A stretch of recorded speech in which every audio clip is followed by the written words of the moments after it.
Hello friends, Neha એજ્યુકેટરમાં આપનું સ્વાગત છે. આજે હું તમારા માટે લઈને આવી છું સ્ટેટિક જીકેમાં મસ્ત મજાનો ટોપિક જે જોડકા સ્વરૂપે ઘણી વખત પૂછાય છે. ગુપ્તકાલીન પ્રશાસનિક પદો એટલે કે ગુપ્ત સમયમાં અમુક પદ હતા એને શું કહેવામાં આવતું હતું એ જોડકામાં ઘણી વખત પૂછાય છે. તો ફટાફટ જોઈ લઈશું. ચાલો.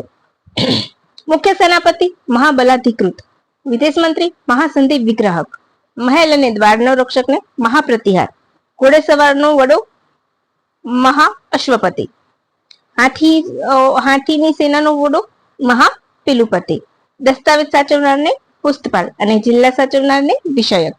ક રહી ગયો છે વિષયક. ડન. મુખ્ય સેનાપતિ મહાબલાધિકૃત, વિદેશ મંત્રી મહાસંધિ વિગ્રહક, મહેલ અને દ્વારરક્ષક મહાપ્રતિહાર, ઘોડેસવાર તો મહાઅશ્વપતિ, હાથી સેનાનો વડો મહાપિલુપતિ, પુસ્તપાલ તો દસ્તાવેજ સાચવનાર અને વિષયક તો જિલ્લાઓનું સંભાળ રાખનાર. તો બસ આ તમારું ગુપ્તકાલીન પ્રશાસનિક પદો જોડકામાં આવશે તો તમારો 1 માર્ક કહેની જાય. બસ આવી મસ્ત મજાની માહિતી સાથે માટે નેહા એજ્યુકેટર સાથે જોડાયેલા રહેજો. By friends.